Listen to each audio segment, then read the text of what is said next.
TV Elas por Elas Formação está cheio de novidades. A cada semana um tema diferente será trabalhado em aulas ministradas por especialistas e mulheres de notório saber. Às sextas-feiras, nossas colaboradoras se reúnem em uma roda de conversa para trocar experiências e visões sobre o assunto. Mas não é só isso. Como você já sabe, o objetivo do nosso programa é preparar e formar mulheres para a disputa política. Por isso, convidamos companheiras de todos os cantos do país para compartilhar suas histórias e trajetórias com a gente. Então anota aí, de segunda a sexta, a partir das 4 da tarde, tem TV Elas por Elas Formação na TV PT.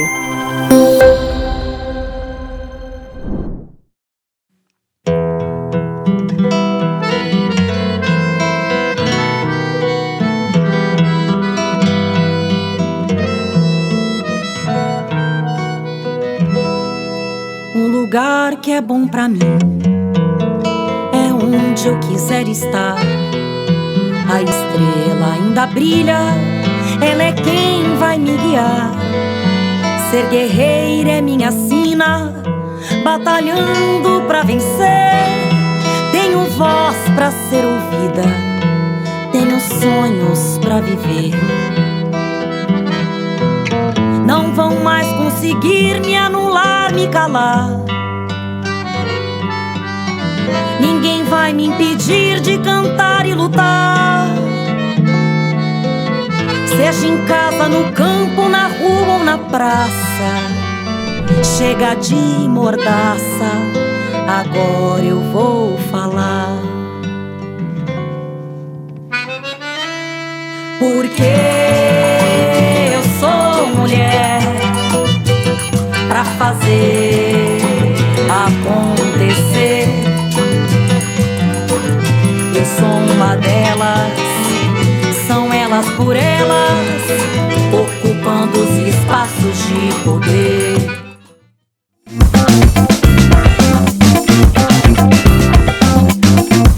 O tema desta semana é Políticas Públicas de Proteção Social e Combate à Fome. E quem preparou as aulas foi a economista e ex-ministra do Desenvolvimento Social e Combate à Fome, Tereza Campelo. Olá a todas, uma alegria estar aqui para essa nossa aula, agradecer o convite, né, e essa possibilidade de estar aqui no TV Elas por Elas, formação. Nós vamos fazer 4 aulas falando sobre pobreza, fome, combate à pobreza e à fome, falar um pouco sobre o Bolsa Família, sobre o Auxílio Brasil, que é esse programa que o governo Bolsonaro está propondo que acaba com o Bolsa Família, e falar um pouco também sobre o futuro, né, abordando principalmente essas questões envolvendo pobreza, fome e políticas de combate à pobreza. Vocês sabem que a fome, ela é, na verdade, uma manifestação complexa, né, da própria pobreza, né? Quando a gente fala de fome, fala de pobreza, não são eventos simples e não são causados por uma única coisa. São um conjunto complexo de problemas que leva a população a uma situação de fome. E, atualmente, o debate da fome, ele não só está presente, a gente sai na rua, vê a população em situação de fome, cada um de nós convive com essa situação no dia a dia, mas a imprensa também, a grande imprensa, começou a falar muito sobre a fome, né? Então, essas várias programas mostrando a população em situação de fome, hoje está dominando o noticiário. O que eu acho que seria importante para a gente começar a falar sobre pobreza e fome é tentar entender por que esse assunto e a forma como esse assunto vem sendo tratado pela grande imprensa nesse momento da história do Brasil, né? Aqui 2021, final de 2021. E eu acho que tem um erro muito importante na abordagem que eles fazem, que é dar a entender que a fome, a situação de fome que o Brasil está passando hoje, tem relação com a pandemia, ou é consequência da pandemia, e não é. A fome já tinha voltado ao Brasil. Em 2017, quando o IBGE fez uma pesquisa, que chama Pesquisa de Orçamento Familiar, né? Então, o Brasil saiu do mapa da fome, nos governos Lula e Dilma, com um conjunto de políticas, né? Não só políticas de transferência de renda, muita gente acha que foi o Bolsa Família, não foi o Bolsa Família, um conjunto de políticas, eu vou falar um pouco sobre isso para vocês, mas saiu em 2014, em 2015 continuava fora do mapa da fome, logo depois do golpe, rapidamente o Brasil volta ao mapa da fome. Então, não foi a pandemia. 2 anos antes da pandemia chegar ao Brasil, a população, a maioria da população já se encontrava numa situação de insegurança alimentar e nós já tínhamos voltado para o mapa da fome. Então, eu vou apresentar alguns dados para vocês que eu acho que são muito importantes para que a gente consiga enxergar na história o que aconteceu. O Brasil reduzindo a população em situação de insegurança alimentar ao longo dos nossos governos e depois, muito rapidamente, o Brasil voltando ao mapa da fome. Então, vamos começar lá em 2004. Em 2004, né, só lembrando que o presidente Lula assume em 2003 com um conjunto de políticas, o Fome Zero, o próprio Bolsa Família em 2003, um conjunto de medidas para gerar emprego.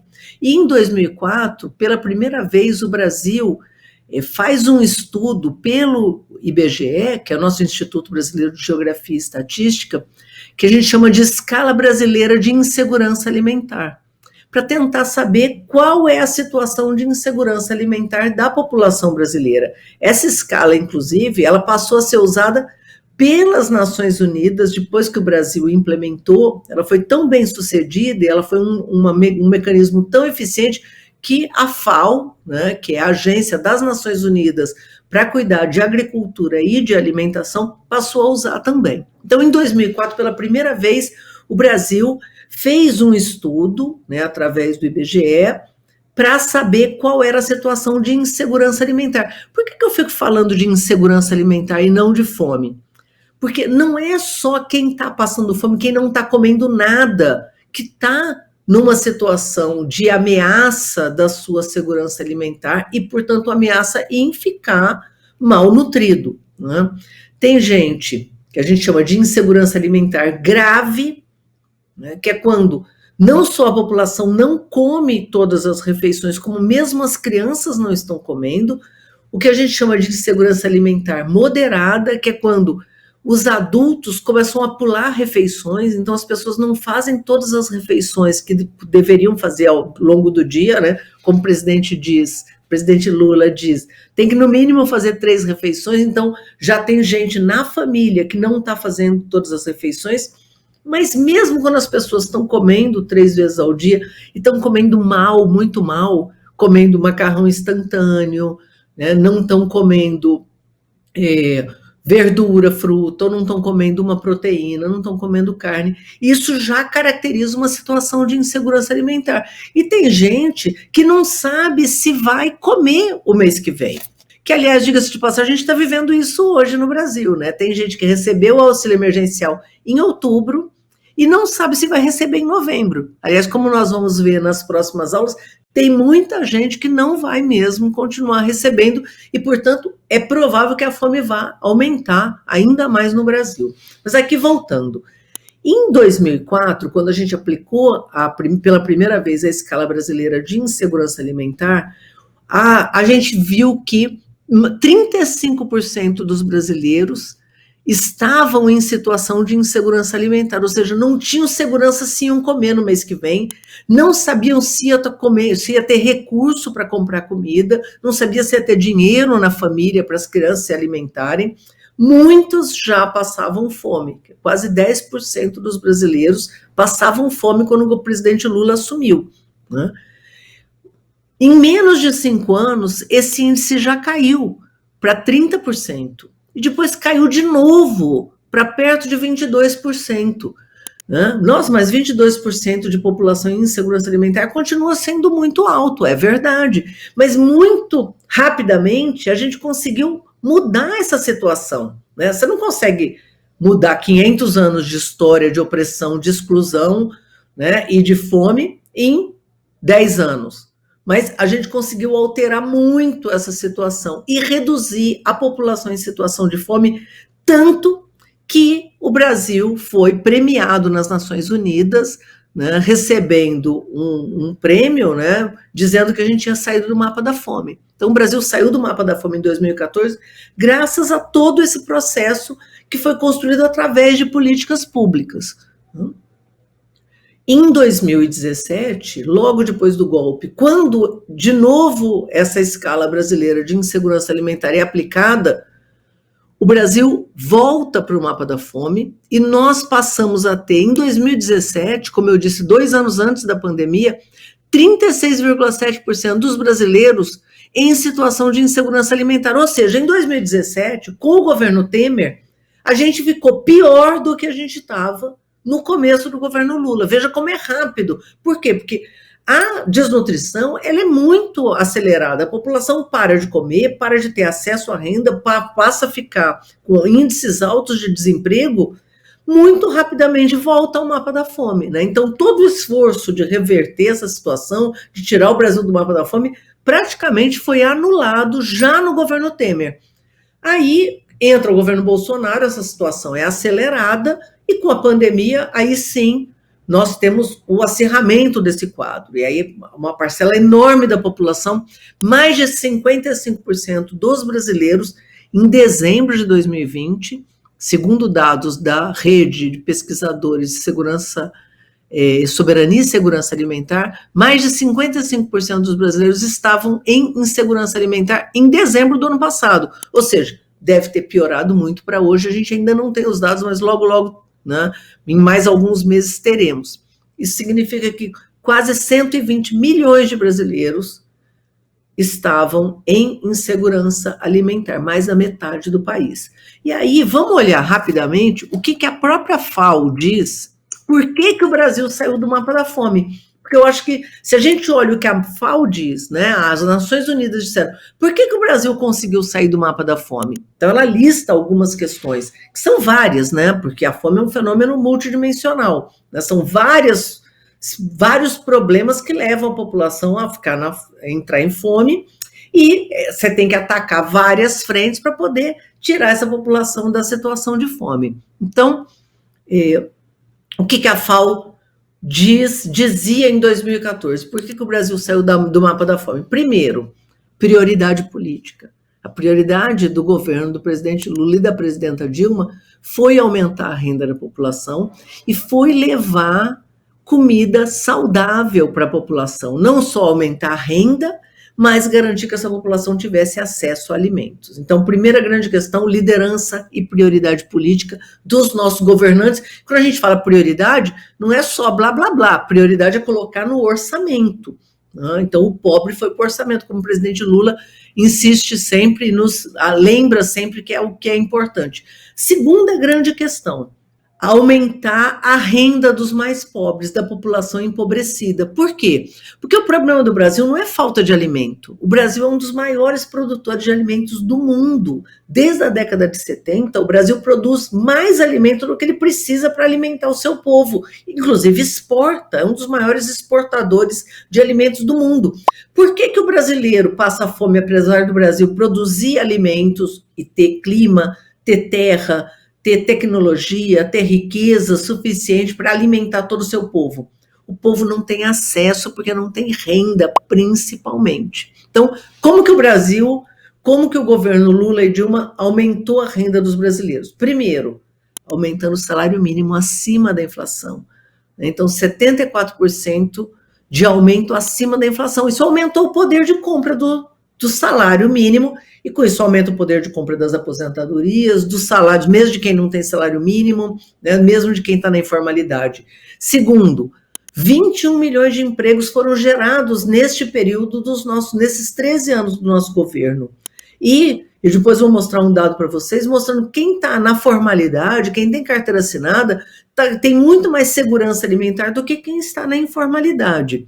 Terceira questão, as políticas sociais, em especial o Bolsa Família, mas não foi só o Bolsa Família. Um conjunto de políticas sociais né, benefício de prestação continuada, a própria aposentadoria, um conjunto de políticas que deu segurança e proteção de renda para a população empobrecida.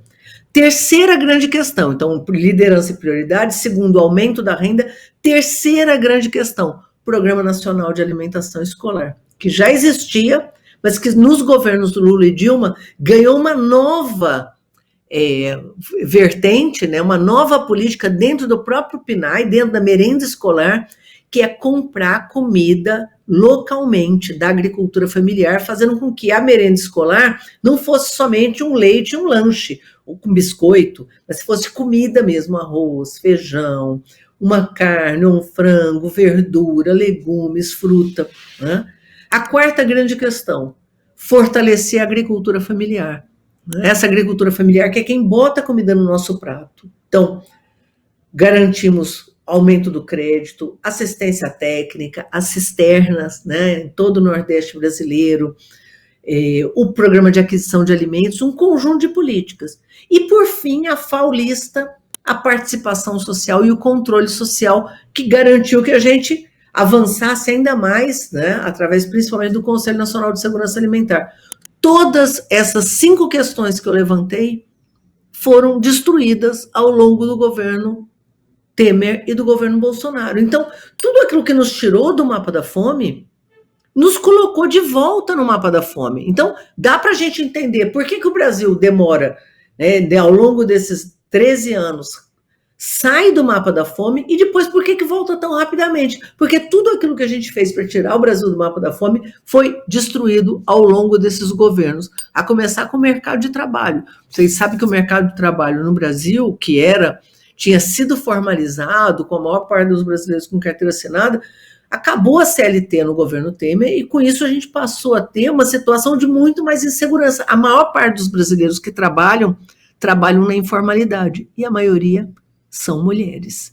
Né? O tema dessa semana é Políticas Públicas de Proteção Social e Combate à Fome. Na roda de conversa de hoje, a ex-ministra do Desenvolvimento Social e Combate à Fome, Tereza Campelo, se junta à vice-presidente do Conselho Nacional de Assistência Social, Aldenora Gonzalez, e a técnica de gestores do programa Bolsa Família de Cisal, na Bahia, Débora Ferraz.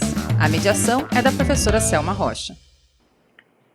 Bem, hoje nós temos a honra de ter aqui conosco a professora Tereza Campelo, economista, professora da Universidade de São Paulo. Ela foi integrante do governo Lula, ministra do Desenvolvimento Social e Combate à Fome no governo da presidenta Dilma e gravou aqui conosco 4 importantíssimas aulas sobre o Bolsa Família e o conjunto de políticas de proteção social que sustentaram o Bolsa Família. Também temos a felicidade de ter aqui a Débora Ferraz, que é técnica do SUAS, trabalha com atendimento educacional especializado na área da inclusão, foi fundadora da rede de gestores do programa Bolsa Família e na região do território do Cisal. Tá certo, Débora, o que eu estou dizendo? Tá tudo certo? E também temos a felicidade de ter conosco a Aldenora Gonzalez, que é presidente do Instituto Ecovida, secretária executiva do Fórum Nacional dos Usuários do SUAS e vice-presidente do Conselho Nacional de Assistência Social. Bem, é um prazer tê-las aqui nessa roda de conversa e eu começo fazendo a nossa primeira questão. Olhando bem de perto, assistindo com muita atenção as aulas da Tereza Campelo, nós percebemos que ela coloca um problema já na primeira aula dos mais importantes em relação à discussão que nós vamos ter aqui hoje. A primeira questão que ela coloca é que a fome e a insegurança alimentar não são resultados da pandemia, que elas começam antes, elas começam com o golpe de 2016. E a segunda questão que a Tereza nos coloca é que a fome não é natural, como vários dos neoliberais do governo tentam fazer parecer. E que a segurança alimentar resultou, na verdade, de um circuito de políticas que foram apontadas pela FAO como uma lista de pelo menos 5 questões. A primeira, a prioridade política dada pelo governo Lula e pelo governo Dilma, a questão do combate, da superação da fome e da segurança alimentar, o aumento da renda no país, as mudanças profundas que aconteceram no Programa Nacional de Alimentação Escolar, o fortalecimento da agricultura familiar e a participação social, especialmente no Conselho Nacional de Assistência Social. Eu gostaria de pedir a vocês, perguntar a vocês, como vocês veem essa relação entre esse circuito de políticas e aquilo que nós vimos como superação não só da fome, mas da insegurança alimentar. Eu gostaria que vocês duas comentassem essa questão.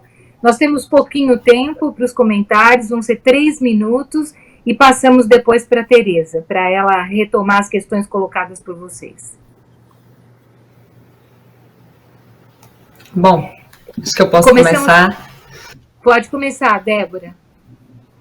Então,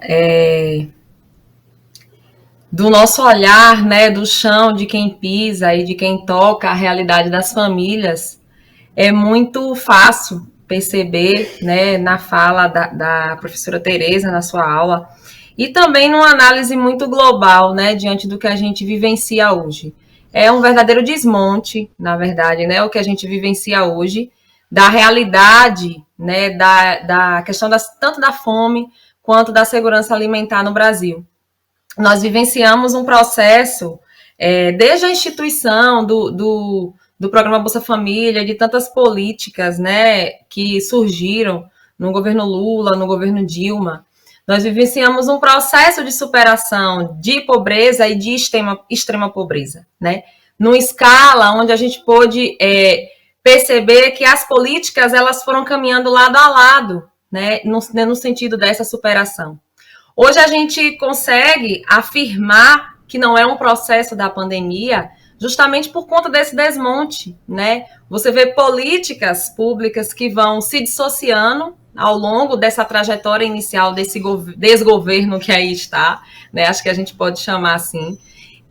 E se tratando principalmente dessa questão da segurança alimentar, que a gente observou que logo no primeiro ano de governo, a primeira coisa que aconteceu foi destituir esse Conselho de Segurança Alimentar, né?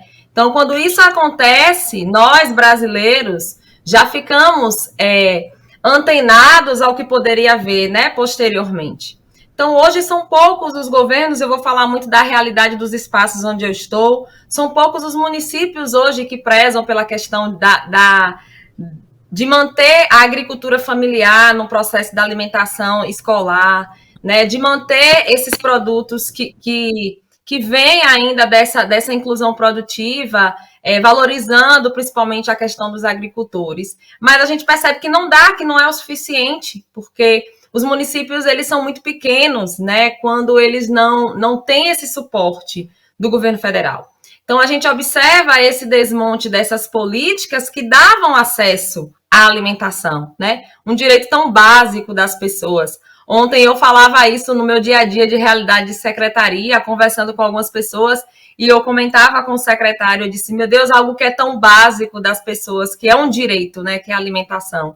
A gente vê hoje as pessoas, aumentou o número de pedintes, quem vive numa região pequena, como eu vivo aqui, que é o território do Cinzal, aqui na Bahia. Então, você vê aumentar o número de pedintes, você vê aumentar o número de mendigos na rua, você vê aumentar o número de pessoas que adentram os espaços para voltar a pedir algo que há tempos a gente não via mais, né? O mínimo para o ser humano, que é a questão da alimentação, né? Uma cesta básica, algum subsídio, porque está faltando, porque não tem, porque a renda não dá, porque há cortes, né?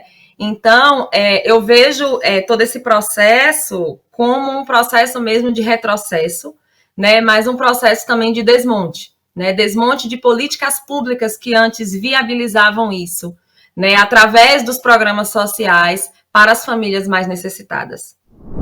Aldenora, o que você nos diz sobre essas duas questões articuladas, não é? Esse circuito de políticas desenvolvidas no âmbito e sustentando o Bolsa Família e essa circunstância de aumento da fome, não como um resultado da pandemia, mas como disse a nossa professora Tereza, como resultado de uma política que nasce com o golpe de 2016, desculpe. Primeiro, muito obrigada, né, por essa oportunidade. Eu tenho participado de muitos eventos aí por diversos estados, né, nesse ano, principalmente ano de conferência, e eu venho insistindo em reafirmar e afirmar de que essa fala que vem sendo trazida aí para as pessoas, de que a pandemia, a fome chegou com a pandemia, a gente precisa desmistificar isso. Precisa desmentir, porque isso não é verdadeiro. Primeiro, que a fome, ela já vem pelo que eu venho acompanhando, desde 2017. A gente sabe que o golpe de 2016, ele desencadeou um monte de retirada de direitos, mas foi a partir de 2017, sobre o meu olhar, né, do que eu percebo, que a gente foi começar a perceber o retorno da fome. Eu lembro que em 2017 eu participei do encontro do Fórum Brasileiro de Segurança Alimentar, onde já se alertava para isso. Já havia esse alerta, né, lá em 2017, de que a fome estava retornando com muita força. A gente sabe, obviamente, que a pandemia, ela revelou muito mais, né? Ela escancarou, na verdade. Para além desse escancaramento, aí a gente percebe também o quanto estava frágil o nosso sistema de garantia de direitos.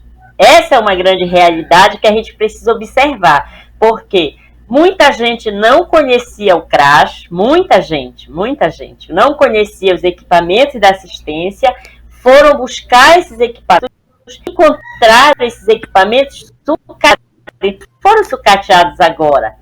Eles já vinham sendo sucateados. Essa é a grande realidade. Não foram sucateados no período da pandemia. Eles foram sucateados, isso já vem acontecendo. Há um desmonte em todo o sistema da Seguridade Social. Não é só do Sistema Único de Assistência Social. Então, a gente percebe que a pandemia, ela revelou muita fragilidade contra o sucateamento, a ausência de recurso, o desfinanciamento de uma política que realmente é essencial para o povo brasileiro. Então, a gente percebe isso, então, essa desvalorização dos programas sociais. Há uma desvalorização, desacreditar, fazer com que as pessoas desacreditem que os programas sociais são importantes, fazer com que as pessoas enxerguem o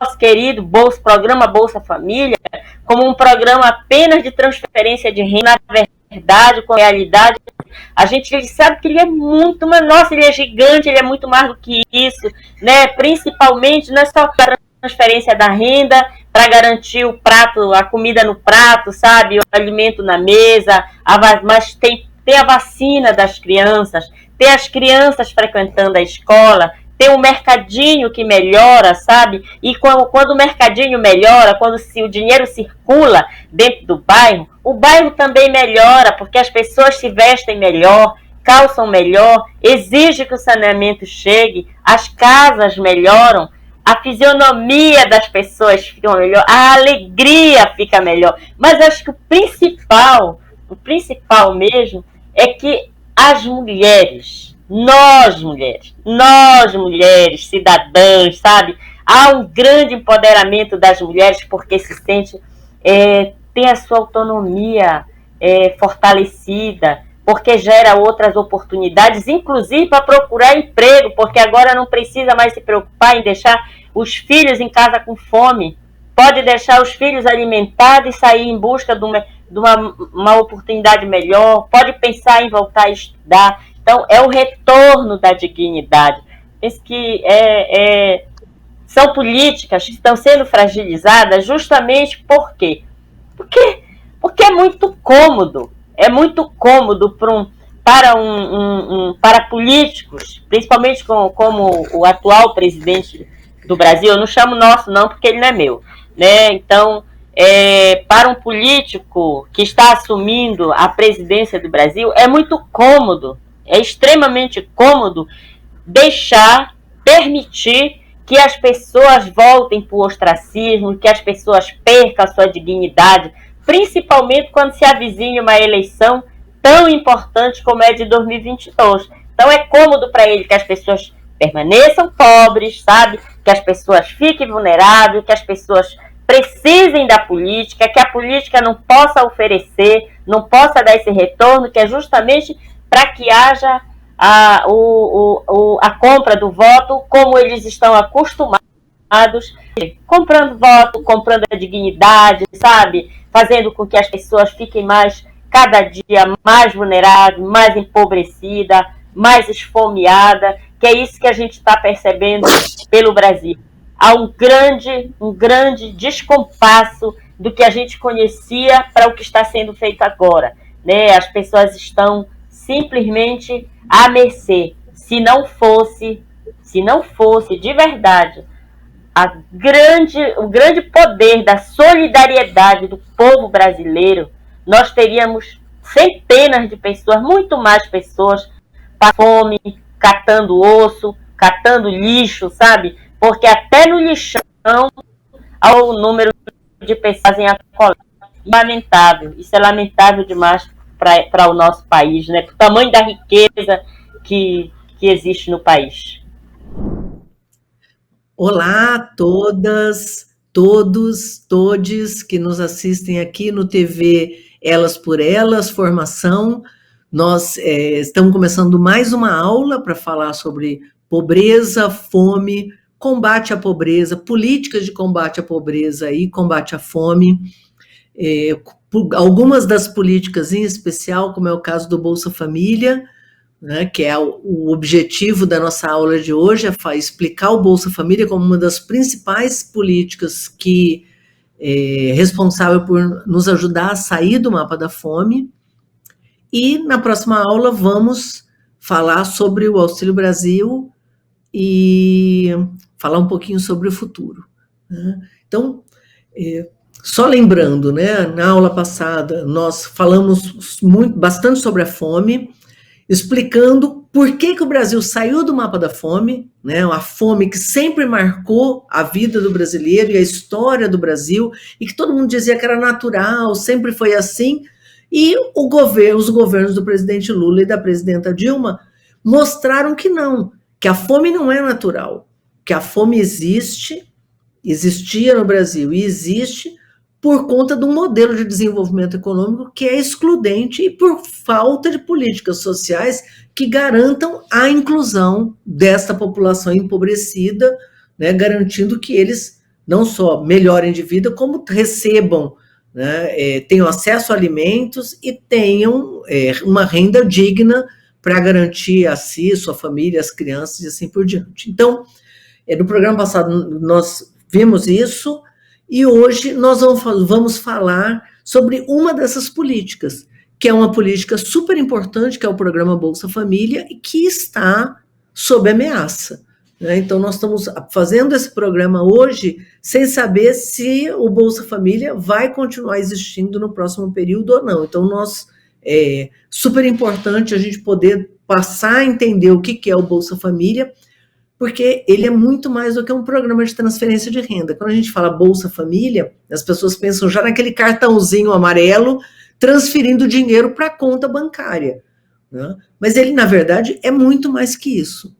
O Bolsa Família, ele foi criado em 2003 pelo presidente Lula. Tem gente que fala assim, ele é eleitoreiro. Mas vejam bem, né? O Bolsonaro está criando um novo programa dele para acabar com, destruir o Bolsa Família e colocar isso no lugar que nós vamos ver na próxima aula, que é péssimo, às vésperas do ano eleitoral. O presidente Lula criou o Bolsa Família em 2003, no ano que ele assumiu, né? Então as pessoas falam que é eleitoreiro, só que ele criou, né, 4 anos antes das eleições, né? Então, em outubro de 2003, nascia o Bolsa Família, né, que tinha como objetivo não só garantir que a gente aliviasse a pobreza e a fome, incluísse as crianças na educação e reduzisse o abandono escolar, porque naquele período a gente tinha um diagnóstico mostrando que a situação de abandono das crianças em situação de pobreza, de abandono da escola, era muito grande.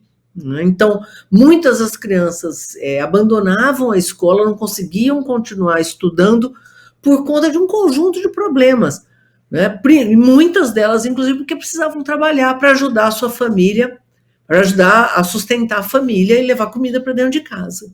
Então, a gente queria aliviar a pobreza e a fome, incluir as crianças na educação e reduzir, né, o abandono escolar, e nós queríamos também ampliar o acesso dos beneficiários dessas famílias empobrecidas à rede de saúde, né, principalmente as crianças e as gestantes. Então, quando a gente desenhou o Bolsa Família tinha esses 3 objetivos. Então, não era só transferir um dinheiro, né?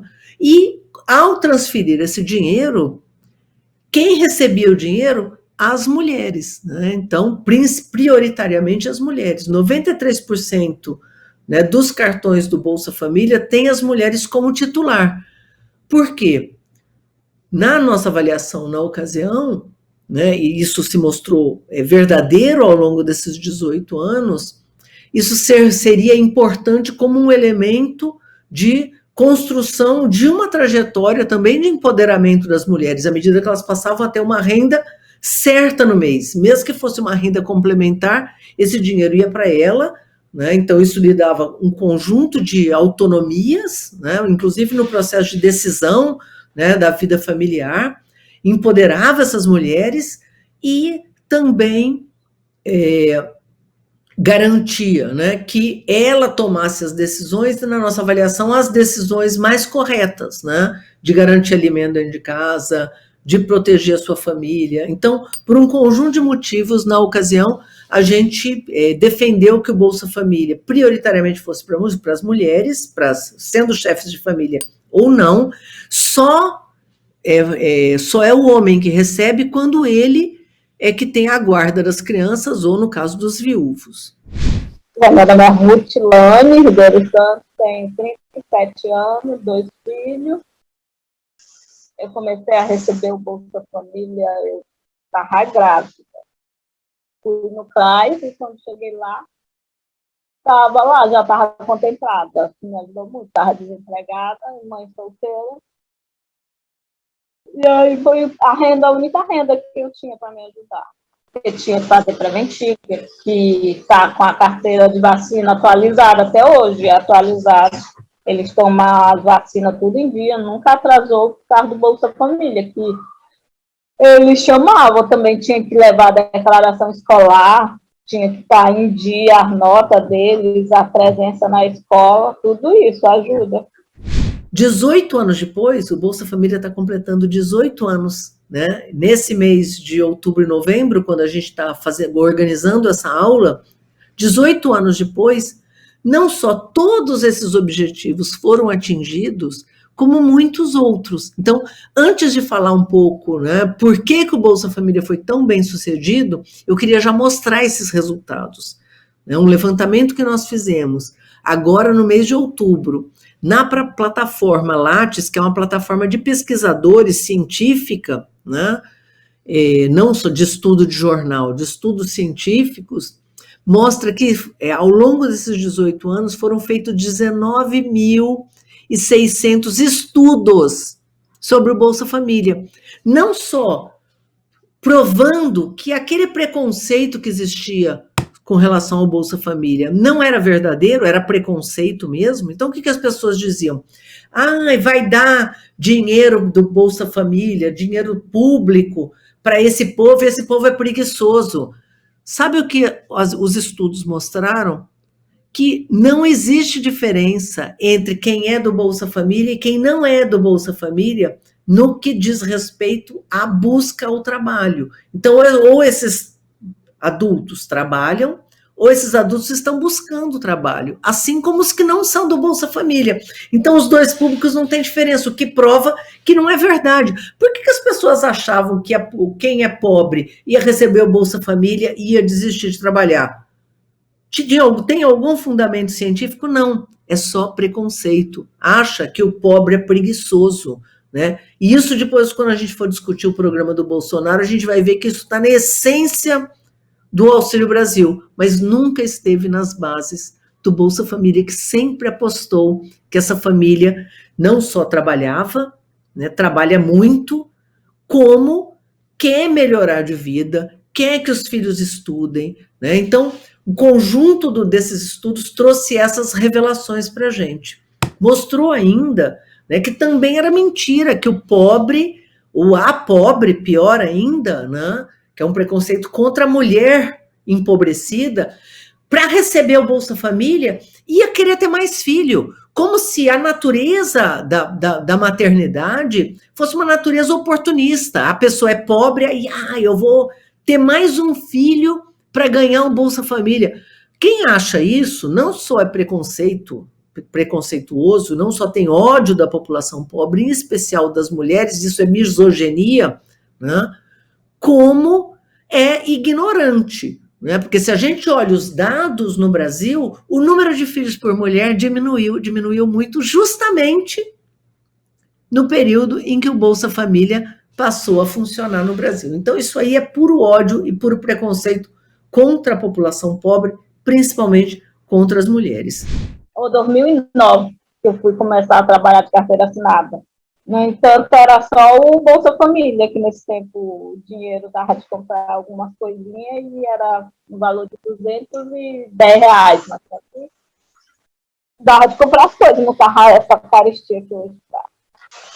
Me ajudou muito, tanto o Bolsa Família como o projeto que eu falei do Pronatec. Fazia o curso e ganhava o dinheiro do Pronatec e com a ajuda do Bolsa, suplementava e não deixava faltar fralda, leite para o menino em casa. Tudo a diferença de 2 anos um para o outro.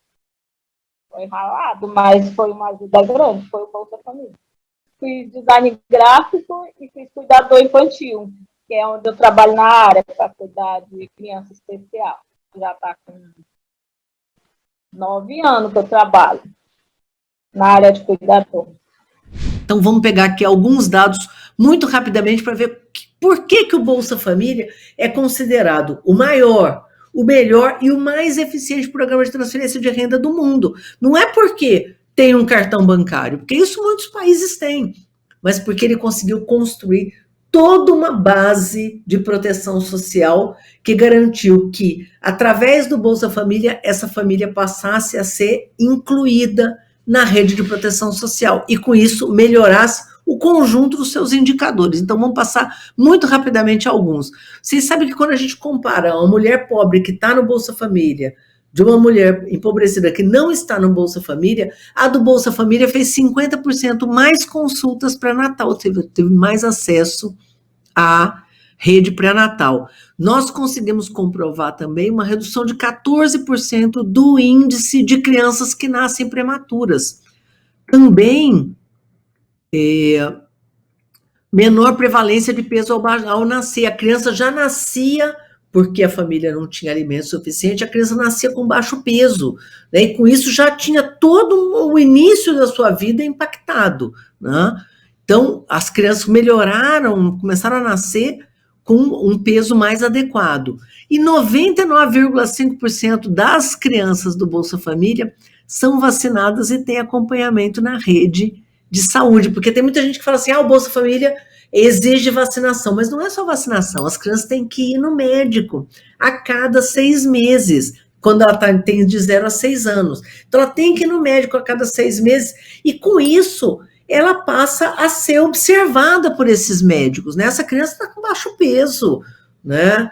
Pai, mãe, essa criança está com baixo peso. Olha, essa criança está gordinha, né? Ela está comendo direito, né? Será que ela não está com excesso de peso porque ela não está comendo uma alimentação adequada, né? Olha, essa criança está tossindo. Então, um conjunto de questões passam a ser acompanhadas, assim como na gestante. Só que quando essa criança vai no médico, a família está indo, de certa forma, no médico também. A gente vai ver que os resultados acabaram impactando nisso também. Agora, vou mostrar o resultado que eu acho que é o mais importante de todos, né? Graças ao Bolsa Família, reduziu em 46% a mortalidade de crianças que morriam por diarreia. Diarreia é uma doença ligada à alimentação, porque come um alimento, ou porque bebe uma água que não está adequada, ou porque come uma comida que está estragada. É isso que causava diarreia, né? Reduziu em quase 50% as crianças que morriam por diarreia, e reduziu em quase 60% as crianças que morriam, né, com menos de 5 anos de idade, por um motivo evitável, que era por não comer, que é a desnutrição aguda. As crianças no Brasil, tinha criança no Brasil na década de 90, ou seja, há poucos anos atrás, que morriam por desnutrição, por não comer direito. Passavam tanto tempo desnutridas que acabavam ou morrendo de fome mesmo, ou morrendo porque ficavam sem nenhuma proteção no seu organismo, né, sujeitas aí a pegar uma doença, que podia ser uma doença que, se ela não tivesse desnutrida, ela curava rapidamente, mas como ela estava muito debilitada, ela acabava morrendo, né? Um outro dado que é super importante, porque tinha uma parte das crianças que morria e deixou de morrer, mas também tinha parte das crianças que não morria, mas estava desnutrida, e com isso ela crescia menos, que a gente tinha o déficit de estatura, que é um nome, né, feio, né, para falar da desnutrição crônica. Quando uma criança não come direito, e não come direito por um período prolongado, ela não cresce o suficiente. E a estatura é só um jeito de medir isso, porque na verdade o pulmãozinho dela não cresceu direito, os ossinhos, e ela também não se desenvolveu do ponto de vista cognitivo, né, conjunto das suas habilidades. Então, essa criança nunca vai ter o potencial que ela teria se ela tivesse comido direito. Graças ao Bolsa Família, as crianças em situação de pobreza, a gente conseguiu reduzir o déficit de estatura dessas crianças em 50%, né? Isso é um feito, é comemorado no mundo todo. Fala, gente, como esse programa conseguiu fazer isso? E o Brasil está jogando isso na lata do lixo com o governo Temer e com o governo Bolsonaro. Um outro dado super interessante, que a gente conseguiu identificar precocemente as gestações, né, com as mães indo ao médico, né? Então, se criou todo um mecanismo que evita, inclusive, a mortalidade materna, que é um problema sério no Brasil, e como a gente está antecipando, né, essa ida ao médico, né, e o acompanhamento pré-natal, né, isso tem reduzido muito a situação de mortalidade materna. Está para sair um estudo, ainda não foi publicado, mas está para sair um estudo nos próximos meses mostrando isso. Um outro dado muito interessante é que mostra que, como essa mãe é acompanhada, como os irmãozinhos estão indo no médico, também essa família, essas crianças recebem o aleitamento materno exclusivo, né, ou seja, recebe o leite do peito, né, muito mais do que as crianças que não tiveram esse acompanhamento. Então, tudo isso tem impactado muito a vida dessas crianças e a vida dessas famílias. Bem, eu agora queria levantar uma segunda questão, que tem a ver com a segunda aula da professora Tereza. E, nossa, é professora, ex-ministra e companheira, Tereza Campelo. Na segunda aula, a Tereza toca num ponto que é chave na história do Bolsa Família no Brasil, que diz respeito à maneira como se desenvolveu naquele momento e como ainda se desenvolve hoje. A Tereza fala disso em diferentes momentos, o preconceito contra a política do Bolsa Família, reduzida na fala de determinados políticos liberais, reduzida a um programa, como ela apontou, e mostra como o preconceito contra as mulheres empobrecidas, especialmente contra as mulheres negras, se estabeleceu. No diálogo social e hoje, sobretudo, na maneira como o Bolsa Família é tratado. Ao mesmo tempo, a gente pôde perceber, pela fala da Tereza, que esse conjunto de políticas integradas, articuladas, que sustentaram o Bolsa Família, eles significaram, ao mesmo tempo, a autonomia das mulheres, a proteção e a valorização da vida delas e dos seus filhos, e, ao mesmo tempo, significou esse desenvolvimento das economias locais, né, como foi apontado aqui, tanto pela Débora quanto pela Aldenora. Bom, essa política universal, como a Tereza falou, ela se constituiu em parceria com os municípios, a partir do valor variável dos benefícios para as famílias. Foi estruturado com base em condicionalidades asseguradas por uma rede de proteção social, e não só, portanto, por essa política específica, como vocês apontaram, e com base tanto na busca ativa como no cadastro único. Então, o que eu queria que vocês comentassem é, de um lado, essa circunstância do preconceito e daquilo que a Tereza, acertadamente, a meu juízo, chama de ignorância sobre os processos sociais. E uma outra coisa é como essa busca, a estruturação do cadastro único e esse conjunto de políticas fez com que as pessoas deixassem de ser invisíveis e que pudesse se relacionar, especialmente as mulheres, diretamente com o Estado, trazendo a sua realidade, sendo ouvidas e percebendo uma política voltada para atender essas necessidades. Eu gostaria que vocês comentassem essas duas questões. Reforçando que essas duas aulas são muito importantes. Então, já aproveito aqui para fazer o convite para que todas assistam o conjunto das aulas, mas eu chamo a atenção para essas duas primeiras aulas, porque tem a ver aqui com a conversa que nós estamos tendo nesse momento. Vamos lá, o Denora depois a Débora.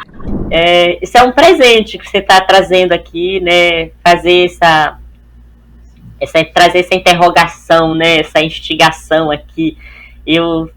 Veio na memória de forma muito forte, lembrando que em 2016, antes do golpe, o Fórum Nacional de Usuários, ele nasceu em 2014, em novembro de 2014.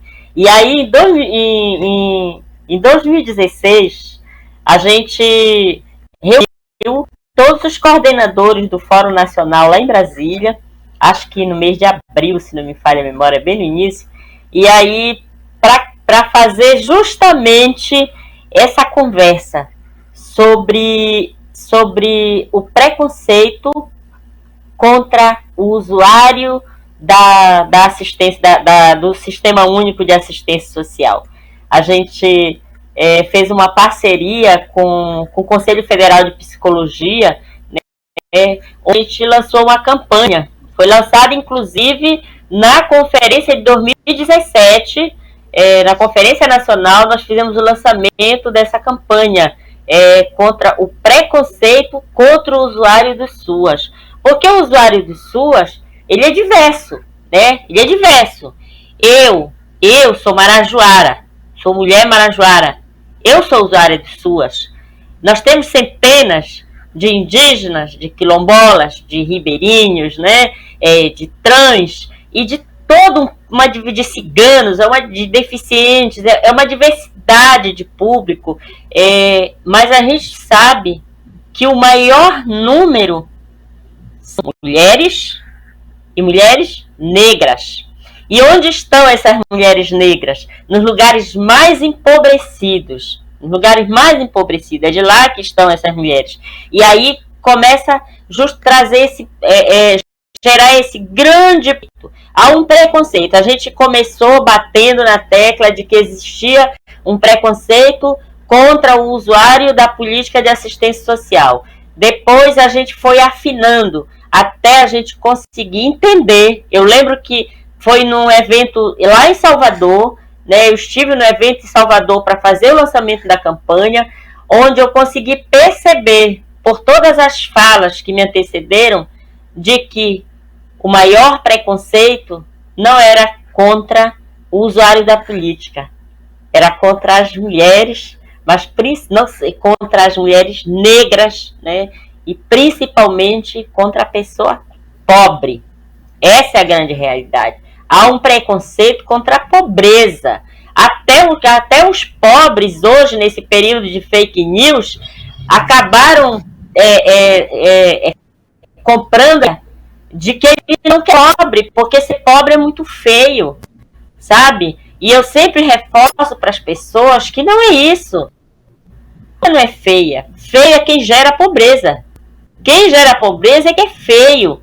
Quem se não se compromete com as pessoas é que realmente é feio, né? Eu sempre digo, você não é vulnerável. Você foi vulnerabilizado. Você está vulnerável porque o governo brasileiro não assumiu o compromisso de gerar políticas públicas que garantam a dignidade, que garantam a sua segurança de renda, sua segurança de acolhida, sua segurança de alimentação, sua segurança de sobrevivência. É isso que eu falo para as pessoas. Então, há um preconceito muito grande. Ninguém mais quer ser pobre nesse país, como se ser pobre fosse algo muito feio.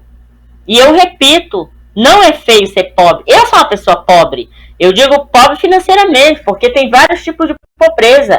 Tem gente que tem milhões de dinheiro na conta, mas é uma pessoa extremamente pobre. Pobre de espírito, pobre de dignidade, pobre de ideia, pobre de preconceito. Eu acho que é disso que a gente tem que começar a falar, sabe? As pessoas que estão em situação de vulnerabilidade, elas precisam acordar e compreender que estar pobre não depende só do lugar, depende do que a pessoa pensa, sabe? Do que ela compreende como pobreza. É preciso desmistificar isso, mas principalmente alcançar as pessoas que estão mais vulnerabilizadas, que são justamente as mulheres negras, as mulheres que estão nas favelas, as mulheres que estão nas áreas de baixada, nas áreas de periferia, né? Nós temos muitas mulheres aí sofrendo por inúmeros preconceitos, que fere a alma, que gera dor, né? E que amolece para qualquer outro tipo de coisa. Porque tem muita gente, Tereza, tem muita gente se matando. Tem gente morrendo. Não é só de fome, não. O preconceito, ele mata porque a pessoa se tranca, né? Ela não quer sentir isso na pele. É quando ela sente, ela acaba cometendo suicídio. Tem muita mulher se suicidando. Bom, precisa fazer um levantamento sobre isso. Isso é muito sério. Não é só a juventude que está morrendo, são as mulheres negras que estão morrendo também por conta desse grande preconceito. Bom, Débora, como você vê essa questão? Você, como jovem gestora, uma pessoa que tem experiência também com várias regiões nos territórios, como é que você vê essas questões postas pela Aldenor e como você vê esse problema, na verdade, essa questão? Quando a Aldenora falava, eu me remetia muito a essa pobreza intelectual, né, que às vezes incomoda tanto essa frente neoliberal que nós temos hoje aí à frente desse país. Porque o que é que o cadastro único faz, né? E aí reside o preconceito contra o Bolsa Família. Eu me recordo de uma entrevista que a professora Tereza Campelo fez, se eu não me engano, em 2012, onde eu atuava mais ou menos em 4 municípios aqui da minha região, que ela falava justamente sobre essa questão do preconceito. Teve uma fala dela que me marcou muito, quando ela disse assim, que o que preocupava a todos nós, né, que vimos o que o Bolsa Família fez pelo país, é que tem muita gente que continua atacando o programa e a população pobre, achando que a pessoa pobre ela é vagabunda, né? Então ela recebe ali o Bolsa Família e ela é vagabunda, ela não faz mais nada da vida, aquele benefício ali é para isso. E as pessoas, muitas vezes, as pessoas pobres, né? Muitas vezes trabalham pobres do que muitos de nós, né? Porque é uma pobreza escancarada que vai além de tudo isso que se vive. E aí vem a política do Bolsa Família, o cadastro único especificamente, com um conjunto de serviços, né, que viabilizava aí as condicionalidades de educação, saúde, né, assistência social, coloca as mulheres em um outro patamar, nesse sentido, porque ele cria autonomia nas mulheres, e a administração, a gestão dos municípios conta muito nesse momento, porque você insere essas mulheres, esses beneficiários desse programa, em outras políticas municipais, e você vai trazendo empoderamento, né? Então, eu acho que talvez o maior preconceito que o programa Bolsa Família ele gerou, né, na cabeça de muitas pessoas, é porque ele começou a minimizar essa pobreza intelectual. Então, a gente começa a perceber as pessoas ascendendo, né? Eu sou fruto, por exemplo, de políticas públicas de educação, né? Eu falo, hoje eu sou professora substituta também numa Universidade Federal, eu sou professora substituta na UFRB, e eu falo sempre aos meus alunos, eu sou defensora da universidade pública, laica e gratuita, porque é um espaço que foi feito para a gente, e nós precisamos ocupar esse espaço. E aí o Cade Único, ele vem para colocar as pessoas, e principalmente as mulheres, nesse processo. Você dá autonomia a mulheres que não tinham nada para ter uma seguridade de recomeçar, e muitas vezes até de começar, né? Eu conheço várias histórias, se a gente fosse falar aqui, eu ia passar a tarde inteira, de mulheres que, através do Bolsa Família, se inseriram num curso no CRAS, e aí, com o benefício, comprou uma tinta aqui, comprou um pano ali, de repente estava fazendo uma pintura, né? Eu conheço a história de uma família riquíssima, onde a mãe, através do Bolsa Família, ela começou a vender coisas na rua, alimentos na rua, para poder ajudar a filha dela também negra, inserida nas políticas, né, de cotas, também criadas no nosso governo, no governo do PT, consegue entrar na universidade. Hoje ela tem uma filha nutricionista, formada por uma universidade pública. Então, eu acho que talvez o maior incômodo que gera hoje todo esse preconceito em torno do Bolsa Família seria mais a palavra mesmo do autoconhecimento. Olha o que é que o Bolsa Família conseguiu fazer na vida das pessoas. Eu levo para as pessoas a dignidade, né, que não é só ter o prato de comida na mesa, mas é você ter ali um número social que te insere para fazer uma prova de vestibular gratuita, que consegue te ajudar na tarifa social da tua energia, que consegue te dar a dignidade de ter uma moradia, né, através do cadastro único. Muitas famílias passaram a ter moradia. Há quantos anos nós estamos sem programas habitacionais no Brasil, desde o golpe, né, 2016, os desmontes aí dos programas habitacionais? Então, quando a gente fala dessa questão do cadastro único, a gente não está falando somente, como a professora Tereza falou, de um programa que transfere renda. A gente está falando de vidas, né? De vidas que foram mudadas, de vidas que foram tocadas, né? De todo esse processo. A minha mãe, ela é negra. Eu sofri preconceito por ter uma mãe negra, porque a minha mãe conseguiu, com esforço, né, me dar a condição de educação. E muitas pessoas, às vezes, diziam, quando a minha mãe chegava nos espaços, é a sua babá. Não, é a minha mãe, né? E mãe solteira, né? E hoje eu posso dizer que foram através dessas políticas públicas também do Cade Único, pelas quais eu luto hoje, né? Que são a minha bandeira de luta, essas políticas e principalmente a educação, que me libertaram e que libertaram muitas outras mulheres, né? Hoje eu falava sobre isso em uma aula mais cedo com um aluno, ele disse, porque a senhora sempre, quando vai se apresentar, a senhora faz questão de dizer que a senhora é mulher, que a senhora é mãe, que a senhora é feminista, que a senhora é de esquerda. Eu disse, porque eu preciso marcar o meu lugar de fala. No momento onde nós estamos vivendo um desmonte tão grande nesse país, eu preciso marcar de que lado eu estou na história. Eu preciso que vocês lembrem um dia de que lado eu estive da história. E eu estou do lado dessas políticas, que mudaram a minha vida e que pode mudar a vida de muitas outras mulheres.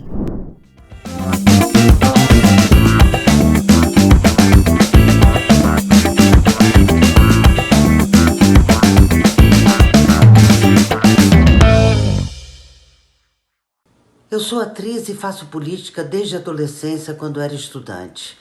Acho muitíssimo importante a participação de mulheres e, graças a Deus, ela tem crescido muito em nosso país, tanto nos movimentos sociais quanto no parlamento. Tivemos uma presidenta legitimamente eleita e golpeada por aqueles que não querem a nossa participação e a dos homens progressistas. Juntos, nós, mulheres e homens progressistas, devemos mudar essa política. Vamos à luta, companheiras. O TV Elas por Elas Formação de hoje fica por aqui. E o tema da próxima semana será Direitos Raciais e de Gênero, luta contínua na sociedade. E quem preparou as aulas pra gente foi a professora e ex-ministra de Igualdade Racial, Matilde Ribeiro. Você encontra todos os nossos programas na playlist TV Elas por Elas Formação no canal da TVPT no YouTube e em formato de podcast no Spotify.